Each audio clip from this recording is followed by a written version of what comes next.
What is up, everybody? Welcome to another great day in the hobby. It is episode 27, our Mike Trout episode here on the DCI Grading Podcast. I am Jason, joined by Big Sexy Bradley Crenshaw.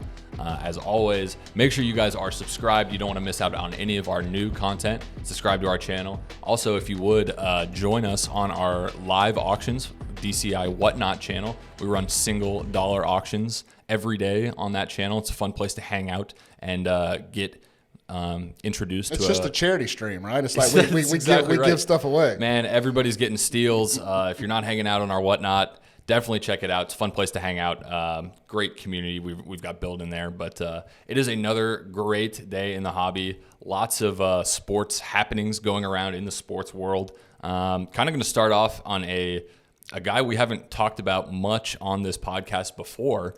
And not because he's not that talented. He's extremely talented. I think probably one of the best ball handlers the NBA has ever seen. A clutch finisher in the fourth quarter. That is Kyrie Irving. Kyrie Irving dropped over the week, in this past week, by Nike for some of his controversial takes off the basketball court. I guess the reason we bring this up is in terms of the hobby and collecting and prospecting, things like that, how much should you be looking into a player's brand and some of the things maybe they do off the court as well as on the court, just maybe, like their talent on the court? So one of the first things that I do before I ever start buying a player is I go and I search them on Instagram. And I start scrolling through their Instagram pages just to see what kind of life they live. So 100% brand and the way they carry themselves off the court or off the field or whatever the case may be, will make a huge difference in the ability of that player going forward. Long-term value of that player is if the player is 5 years in and just lighting it on fire and then goes out and pulls a Henry Ruggs. Perfect example. Value gone, man. Gone. I mean, people now on streams, they eat his cards, right? They tear them up, or they burn them, or things along those lines. So the character of an individual is a huge part to their value in the hobby. I think that's oftentimes overlooked.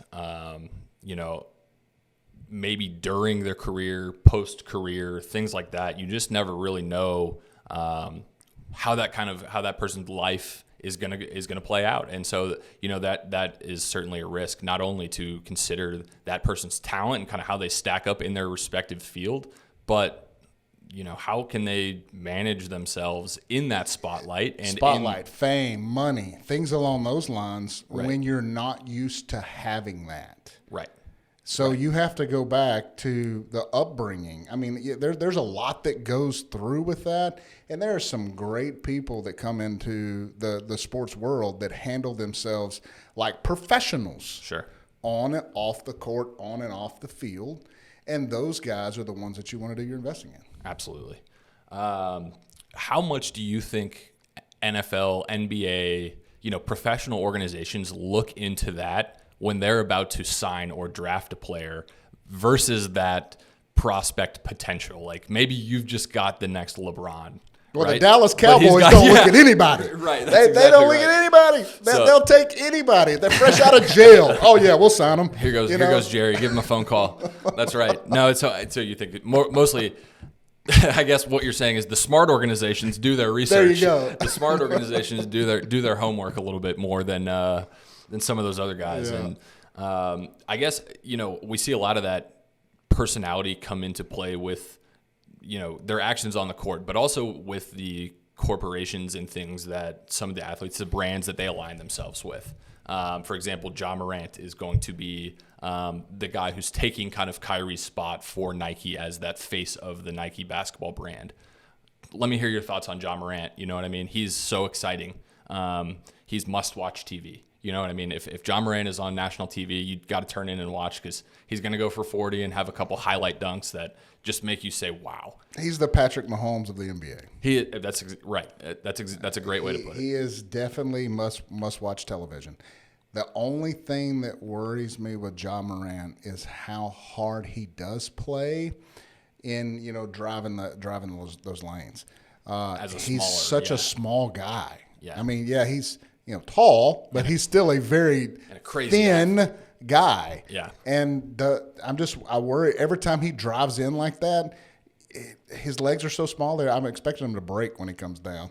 So like they're like twigs, but that's how he's able to fly through the air. I mean, he don't have any. He's all muscle. There's no. It's not like me.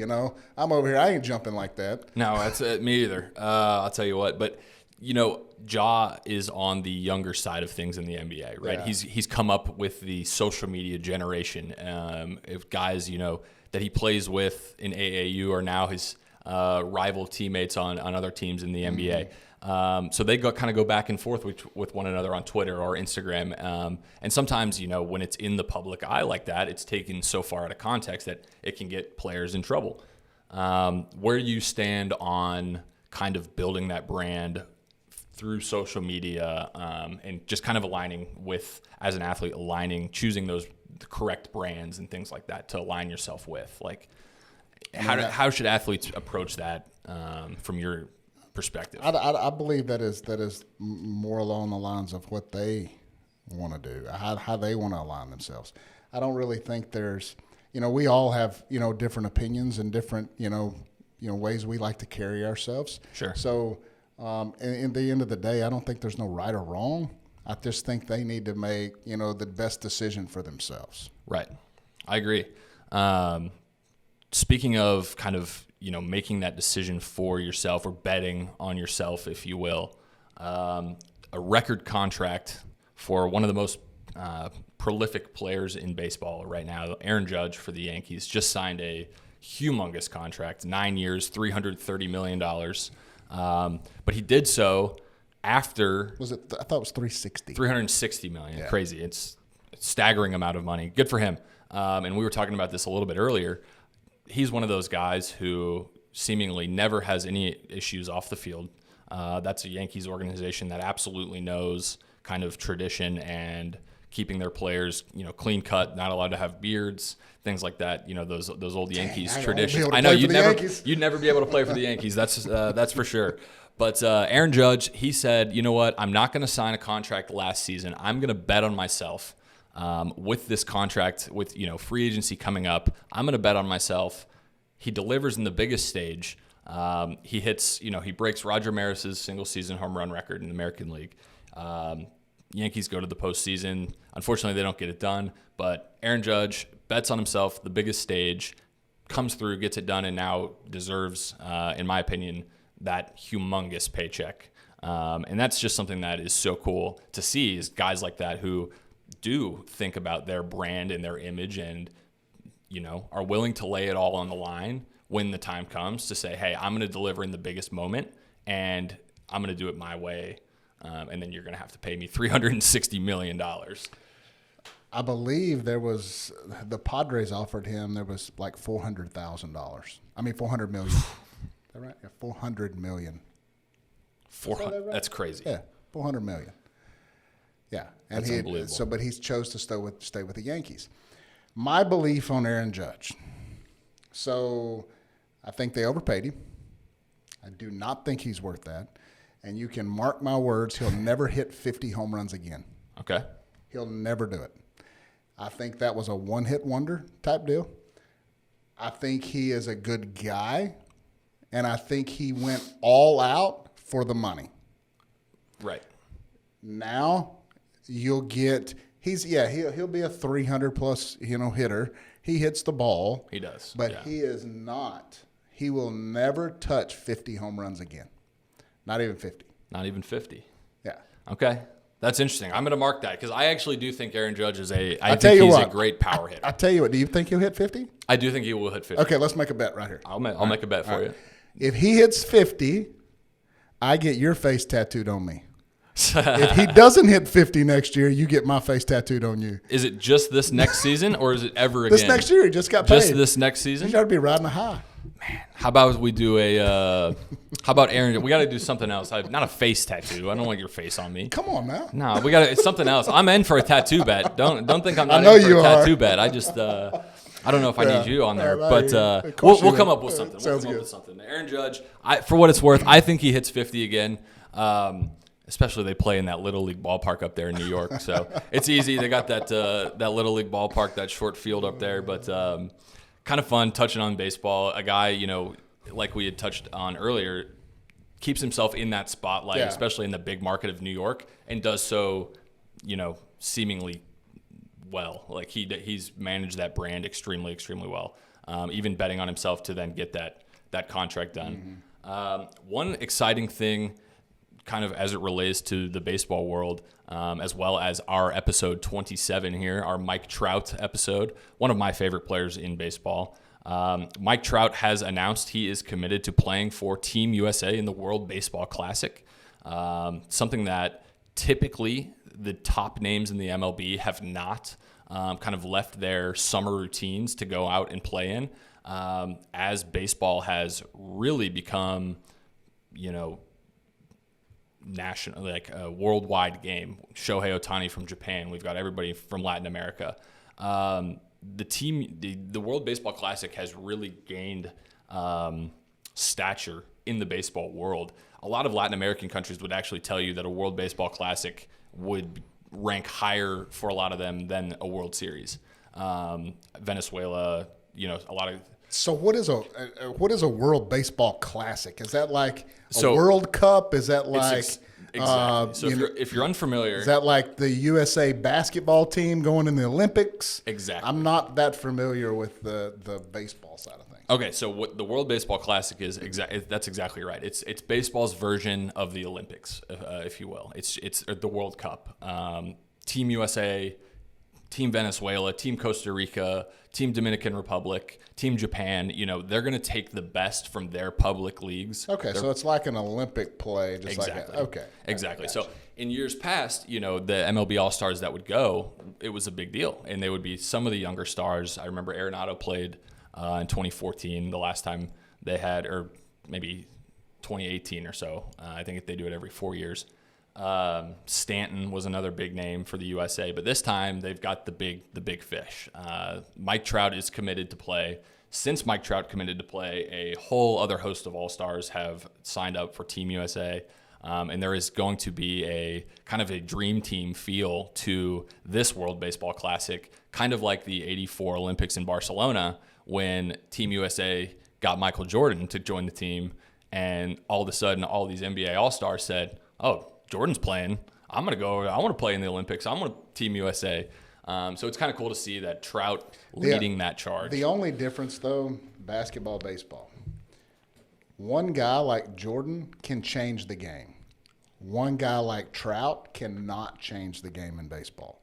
He can help, Absolutely. but he cannot win that game by himself. A Michael Jordan could win the game by himself. So that's interesting, and that's a good point because Mike Trout's teammate Ohtani, he's going to be playing for Team Japan. Is he somebody that could win a game by himself or win the tournament because he's going to be pitching for Japan? So even a pitcher, what if he goes out and throws a perfect game for Japan? It's that not one man. His team still got to hit the ball and score. There you go, exactly right. So it will be fun to watch Mike Trout headlining the USA World Baseball Classic team this coming summer, I think is when that is. And that's going to be awesome. That is it for our Mike Trout episode. I had to throw some Trout news in there today. I like Trout. I like him as a player. I've always liked the way he played the game. So, yes, I think that's awesome. I do like Mike Trout. If you had to pick one Mike Trout card just to put into your PC, which one would it be? If I picked one Mike Trout card, I still love those first Bowman autos. But, I also like those Topps updates, too. Those are nice. But, if I had to pick one to put into my PC, give me the gold Bowman Chrome first Bowman auto. Yep. I like that card. Want the gold. Either that one or give me the Captain America, the blue. Yep. Those are sweet. Those would be mine. If I had to pick one.